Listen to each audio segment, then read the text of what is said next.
So, you know, I wanted to start things off because you talked about maybe one bad post and two bad posts. So I guess the question for the audience is, and I don't mean it this way, but so what? One bad post. How does one bad post mean potentially putting me out of business? And what can I really do? You talked before, Robin, about a plan. What can we do exactly to, I guess, protect ourselves against that? A lot of it has to do, is this on? A lot of it has to do with recognizing how to put the systems in place to monitor what's happening. You know, there are software programs that are out there. How's this? That, for example, I often start with Hootsuite with my clients in explaining how dashboards can be used to effectively monitor what's happening to your brand in social media. Then I teach about, you can set up Google Alerts, you can use something called TalkWalker, you could use something called Mention. These are all techniques where you get real-time notifications by email when something is happening to your brand in the news. The sooner that you can know that, the sooner that you can activate a proactive plan at stopping the communication or diffusing the fire, so to speak. Because what happens on social media a lot is that people are looking, there are a couple bad eggs that are trolling for finding ways that they can have that gotcha moment. So the trick is to stop the gotcha moment. And that's the best way to do it, is to monitor your brand. Thanks. I think the biggest thing that we have to understand is that 15 years ago, we didn't really know what the internet was, let alone high speed. 56K modem may have been around. So there's been such a massive growth in information that is readily available. I think training the employees to really understand what one bad post could really mean. I think a lot of people just don't understand how fast things can travel via the internet. Doing training, my company does something called SMART, which is social media and responsibility training. We do that for corporations, for students. It's the idea that it's not as much about having the plan in place, I think, for what happens when a negative post comes, but how do you ensure that that negative post never happens? Because I think a lot of people just don't really grasp that what Justine Sacco said to her 160 friends could get that viral. Right. What happens when, Robin, the gotcha moment, where somebody is out there looking to ping you, is an employee or an ex-employee or a partner or a supplier, and they know your dirty laundry, so to speak. They know your business or you or your operations. How do you create a best strategy as an offense, but how do you defend against that? Actually, that's interesting because it's very topical for us right now. We had to let someone go yesterday, and we realized after we let him go that he had passwords that we had to change. So it's very important that you plan. It kind of sucks to say it, but you have to plan that you're going to have to let every employee go from the beginning. So having like an Excel spreadsheet, names of employees on the left, what social media accounts you have in possession of yours, clients, etc. on the right, with a little check mark inside of who has what. So it's very quick and easy to know where you need to do your damage control. Because it's very possible that a disgruntled employee, ex-employee, current employee who maybe got passed over on a bonus is going to go to social media to really be detrimental to your brand. So ensuring that before you make those steps of change, that you know what needs to be changed immediately after, is that security I think you need to accomplish.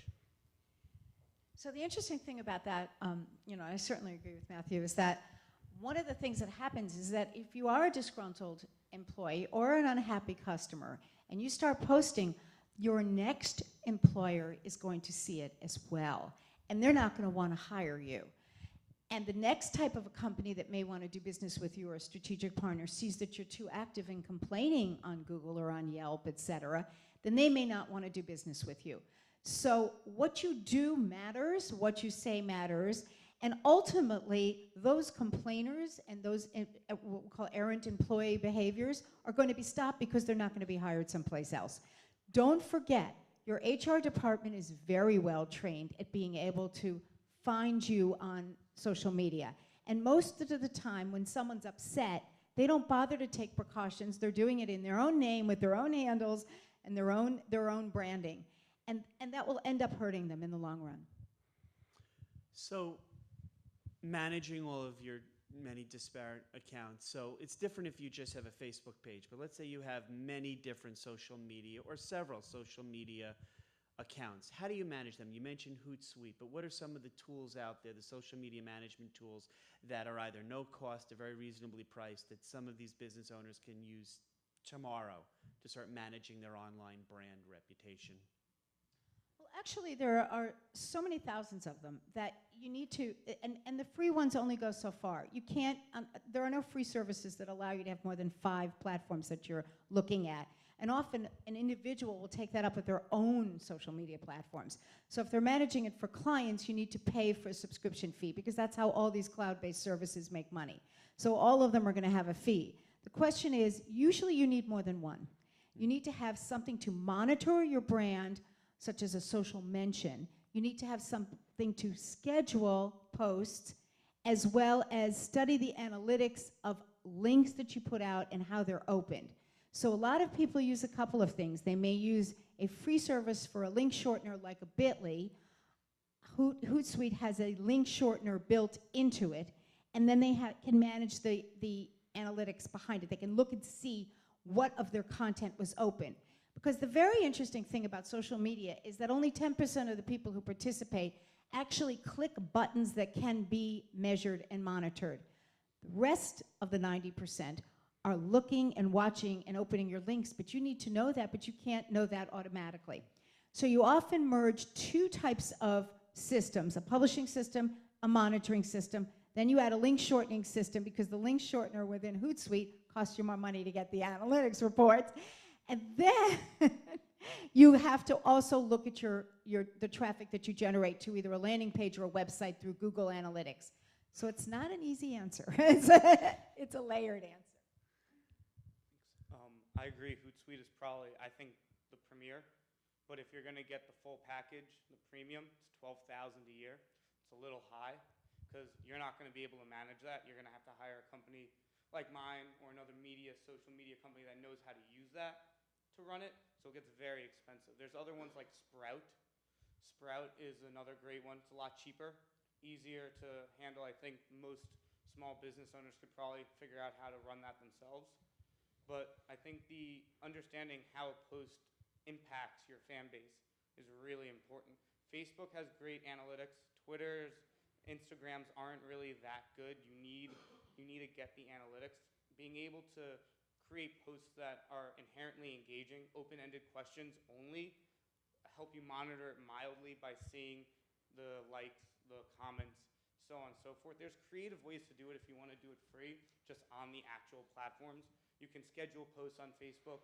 I think you can schedule pictures on Instagram. I don't think you can schedule tweets via Twitter yet. But to do it cheap is creative, but then it's going to take more time, and time is money. So do you rather pay for it for ease of use, or do it for free where it's going to take half your day?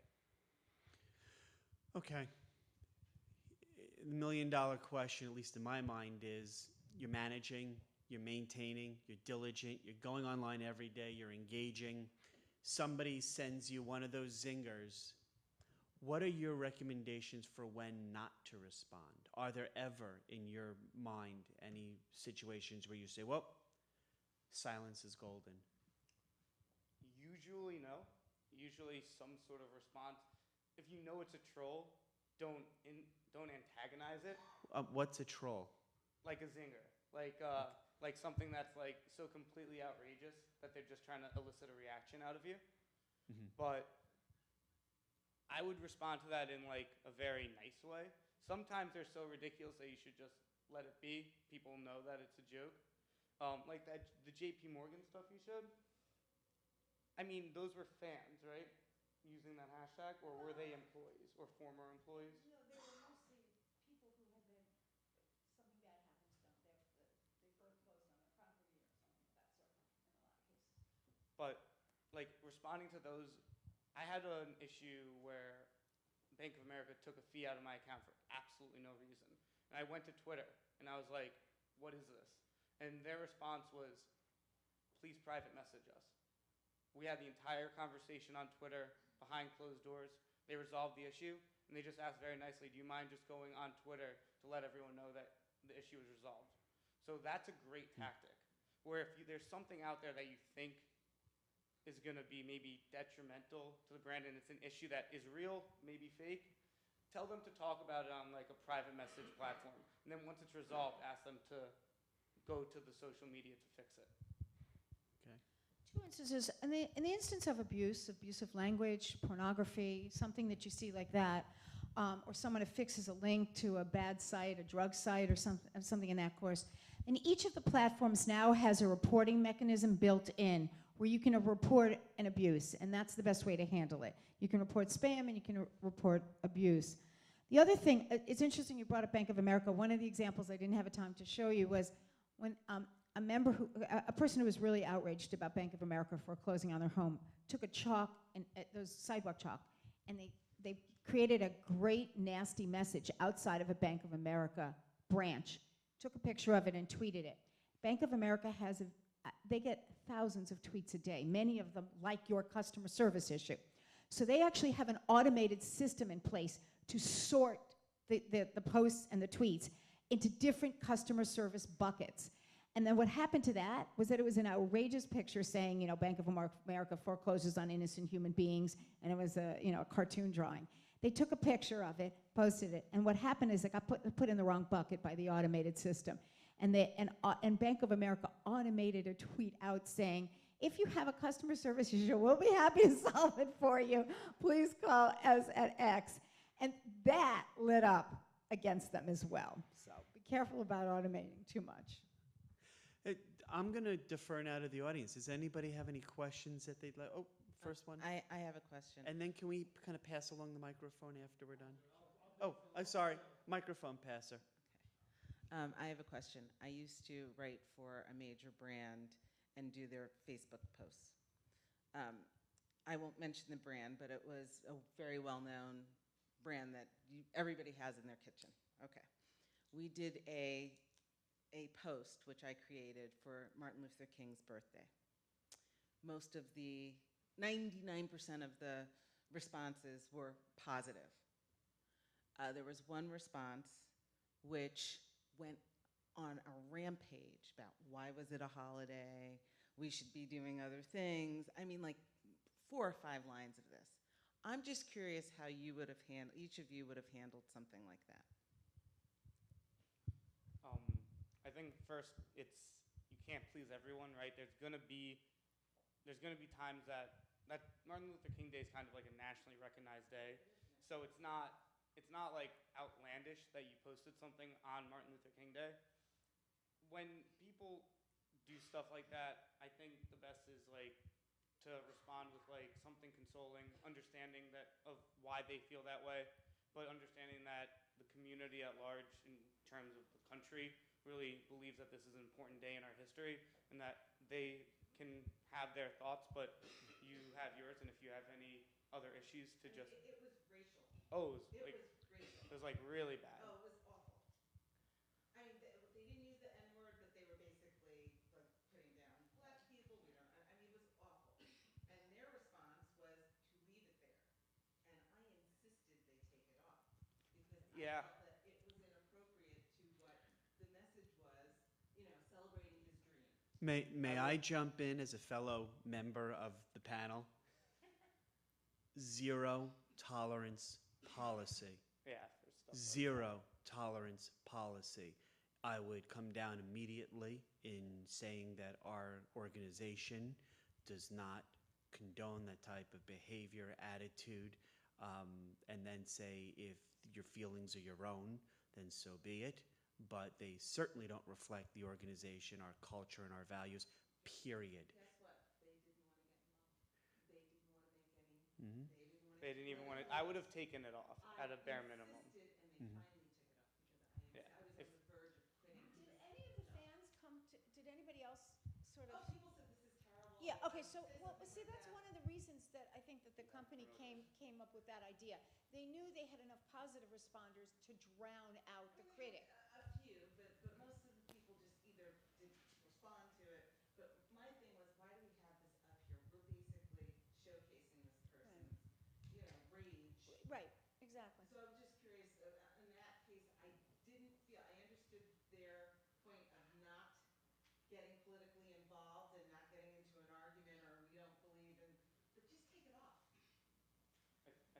get to a point where it's not necessarily just like something negative about the brand, because you should never take anything down that's like, oh, this product was horrible. No, nothing like You that. have to leave those up there because freedom of speech, let people have that forum.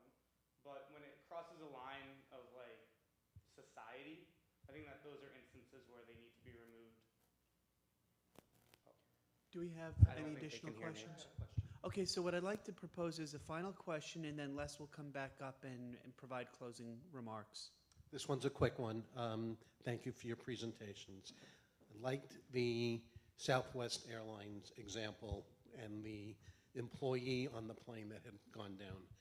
My question is, how would you know that that tweet's coming from a passenger on the plane rather than an employee sitting in the Dallas office whose job it is to respond to social media? The person wrote, "I am a passenger on the plane," and then, although it was crossed out on the screen because that's the news publication I took it from, the actual, in order to post it, the person's picture would have been there with their name. So when you comment, your brand travels with you. So they couldn't have faked it. But that's a good question. Yeah, I mean, what you're saying is like, how would nobody has the itinerary of passengers, right? Exactly. So but with social media, usually like trolls or like people that try to fake things like that, especially if it was Southwest, that probably would have come out. If it was just some like random person in their home in Southern California and they want to do that, no one would probably ever know. But if it was Southwest, I think that that would have come to light. And, you know, I'm a big fan of Southwest. It's one of the companies I admire. But I'm just saying that there are ways to game the system. Sure, 100%. But